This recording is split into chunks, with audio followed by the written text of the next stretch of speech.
All right, here we go. A Farewell to Arms, Chapter 2 from Book 1.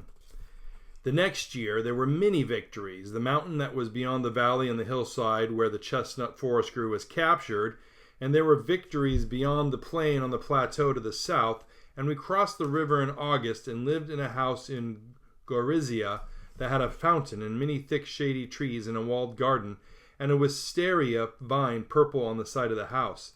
Now the fighting was in the next mountains beyond and was not a mile away. The town was very nice and our house was very fine. The river ran behind us and the town had been captured very handsomely, but the mountains beyond it could not be taken, and I was very glad the Austrians seemed to want to come back to the town sometime if the war should end, because they did not bombard it to destroy it, but only a little in a military way.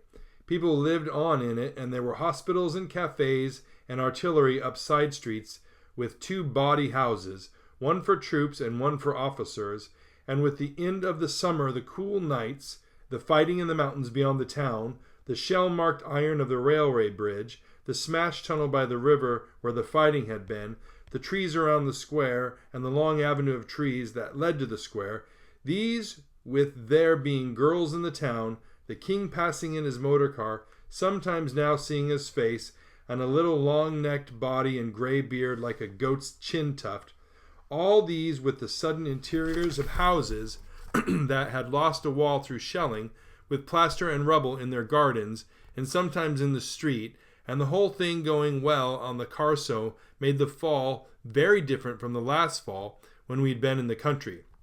The war was changed too. The forest of oak trees on the mountain beyond the town was gone.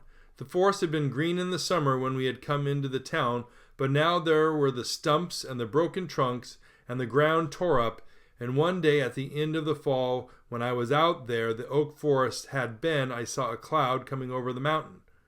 It came very fast, and the sun went a dull yellow, and then everything was gray, and the sky was covered, and that cloud came on down the mountain, and suddenly we were in it, and it was snow.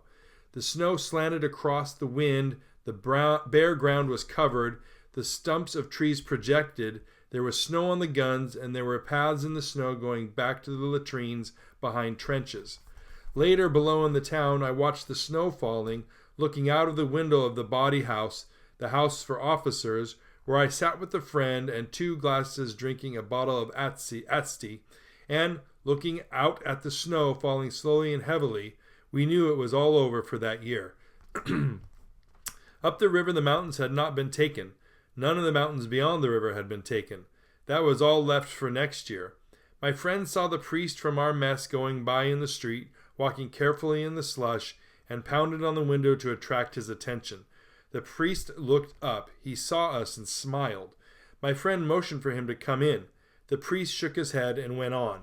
That night in the mess after the spaghetti course, which everyone ate very quickly and seriously, lifting the spaghetti on the fork until the loose strands hung clear, then lowering it into his mouth, or else using a continuous lift and sucking into the mouth, helping ourselves to wine from the grass-covered gallon flask.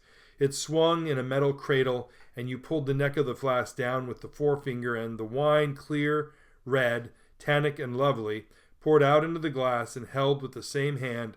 After this course, the captain commenced picking on the priest. The priest was young and blushed easily and wore a uniform like the rest of us, but with a cross in dark red velvet above the left breast pocket of his gray tunic. The captain spoke pidgin Italian for my doubtful benefit, in order that I might understand perfectly that nothing should be lost. "Priest today with girls," the captain said, looking at the priest and at me. The priest smiled and blushed and shook his head. This captain baited him often. "Not true?" asked the captain. "Today I see the priest with girls." "No," said the priest. The other officers were amused at the baiting.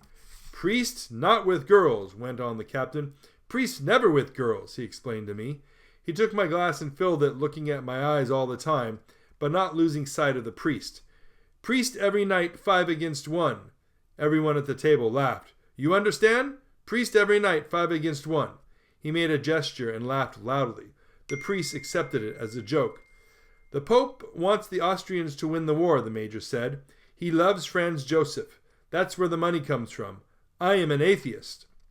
"Did you ever read The Black Pig?" asked the lieutenant. I will get you a copy. It was that which shook my faith. It is a filthy and vile book, said the priest. You do not really like it. It is very valuable, said the lieutenant. It tells you about those priests. You will like it, he said to me. I smiled at the priest, and he smiled back across the candlelight. Don't you read it, he said. I will get it for you, said the lieutenant. All thinking men are atheists, the major said. I do not believe in the Freemasons, however. I believe in the Freemasons, the lieutenant said. It is a noble organization. Someone came in, and as the door opened, I could see the snow falling.